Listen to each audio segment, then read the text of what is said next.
Hi guys, I am obsessed with thinking about thinking.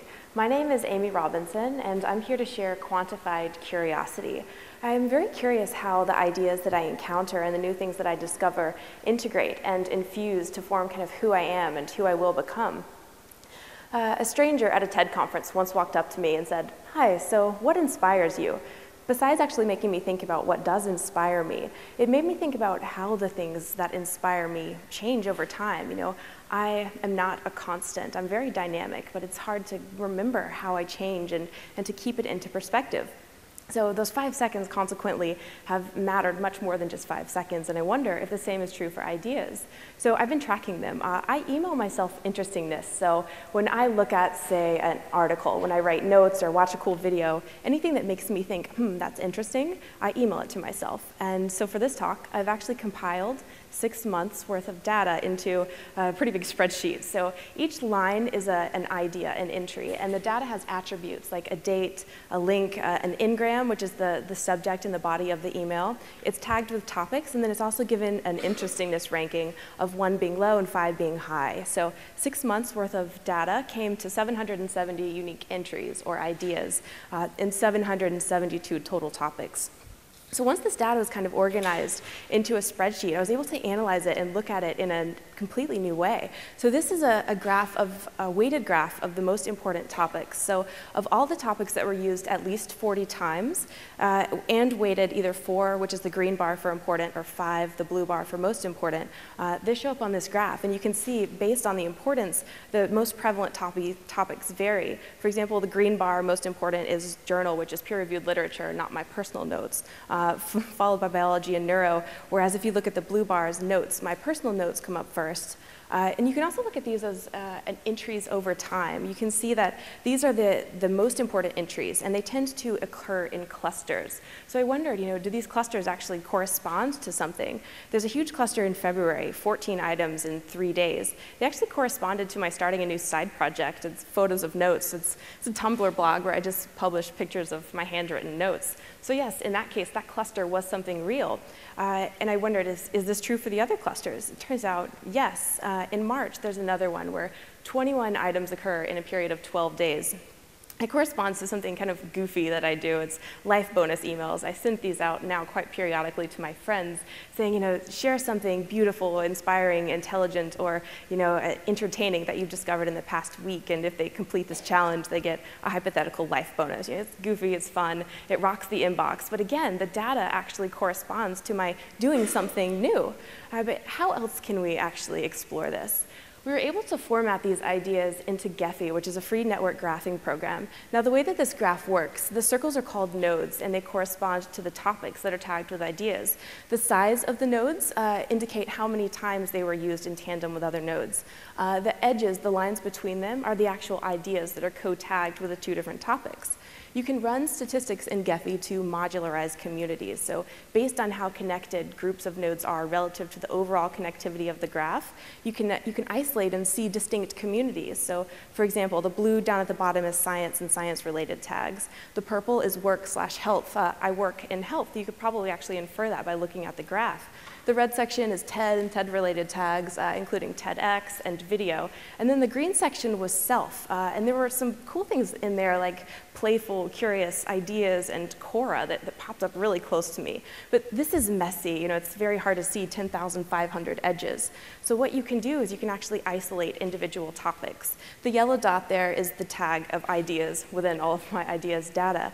And you can see there's a little green dot, sort of an outlier dot off to the side. And it exhibits high betweenness centrality. Now, in social network graphs that represent people, those nodes that have a high betweenness centrality are the ones that bridge gaps between very distinct communities. They're interdisciplinary in a way, and it made me wonder, could the same be true for ideas, those in-between ideas, and how can I decipher this information? So we could look at the graph of beautiful, for instance. You see there's a purple dot right in the middle. That's tech. And when I actually looked at these co-tags, there's a series of beautiful scientific technological videos that I've actually compiled on my blog at amyrobinson.me if you're curious to see them. You can also zoom in and look at these, these red sections that were closely tagged with with beautiful. So TED, TEDx, side project. I guess it's a good sign that the things I do for free in my spare time also incite a sense of beauty and awe. And video was the largest in that cluster. When I looked at the graph of video, it actually made me wonder how we could take this type of information and make it interactive. So imagine you were panning through this on a computer, and rather than just looking at nodes, you could actually look at the content. You could watch the videos relative to where they're tagged and other things. This is the tag for self. Again, yellow is self. A lot of this was intuitive, TED, science. I'm geeky, I love TED. But there was one dot that actually very much surprised me, closely related to me, a big green dot for Quora, Quora, the social Q&A network. And this is a graph of Quora. It's highly infused with all the different communities of my ideas. And so these are beautiful graphs. They're elegant and nice to look at. But what do they mean? What can you actually learn from exploring ideas in this type of way? It puts them into context. By being able to see my ideas and see the way that they're connected to each other, I'm able to think about myself in new ways. I'm able to see, rather than just the fact that I started a new blog or I send out a goofy, fun email to friends, I can see how that evolved and where it came about. And based on the features in these graphs, I can actually understand more about where my ideas come from and how they change over time. And there's a lot that can be done in Gephi that I haven't even gotten to. But really, like that one line at TED, those 5 seconds carried a much greater weight than just 5 seconds. I think that the same can be true of ideas. How do I remember what was new to me 4 years ago? How do I understand how the ideas that I'm encountering today are influencing me as a function of time? I really wonder how I can discover more ways to think about myself and how I can kind of explore how my mind looks relative to other people's. I wonder if there are hidden patterns inside of this. I don't know the answers to these questions, but I think that there are answers, or can be. I'm very curious to understand, who I am and how I exist. Consciousness is my greatest curiosity. And, in the end, I've learned that we need to think socially about how to better think about thinking.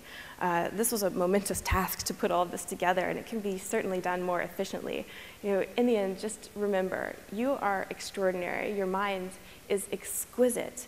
The things that you think about and the things that are important to you create who you are and who you will become. So imagine how you might answer the question, what inspires you, if you had a quantified mind in your cognitive toolkit. Thank you.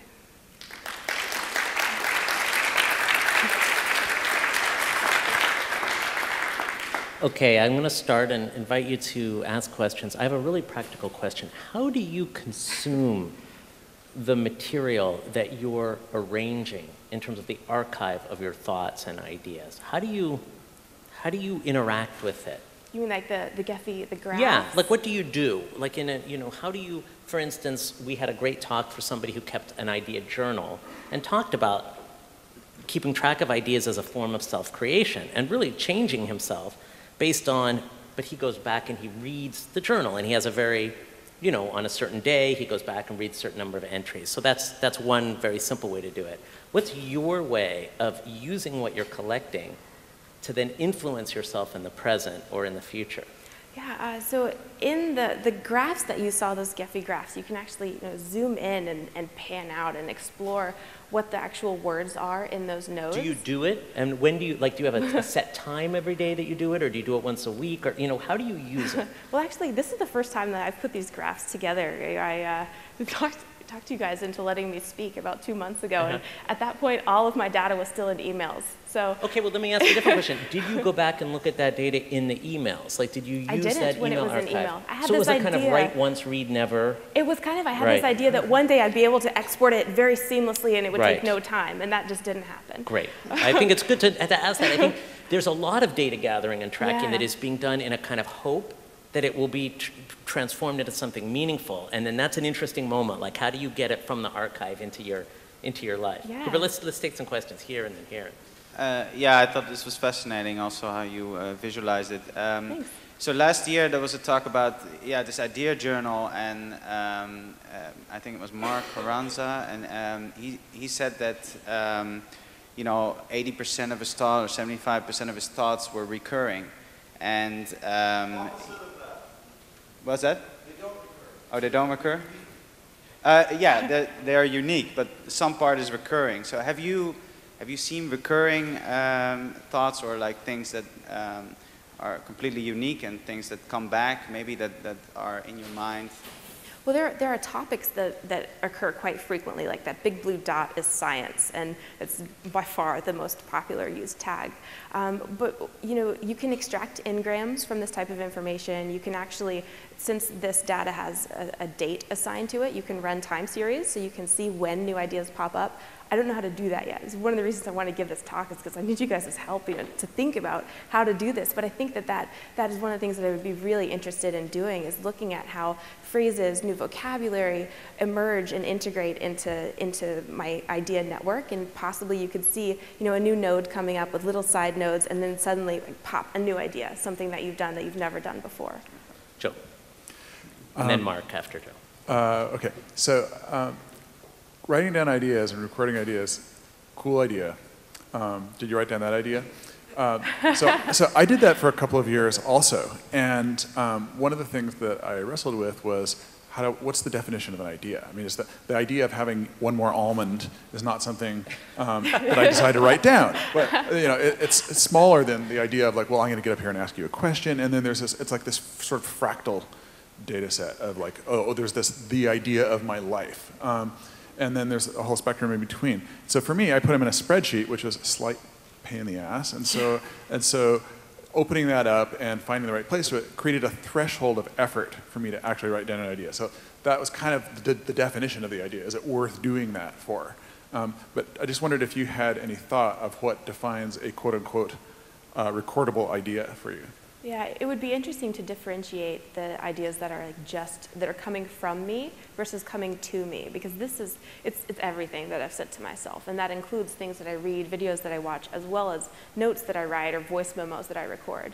It would be very valuable, I think, to be able to differentiate that. Haven't done it yet, would like to. Right, so we have to hear from Mark, and just in case Mark doesn't describe it, he gave just a tremendous talk at the last conference that we then recapped at the closing, or one of the plenaries, in which he talked about his, 7 million plus link connections and some million plus idea archive. Why don't you say? 1.2 million at the time, now ideas, it's 1.5 and then how many million. links? 8 million. 8 million links, yeah.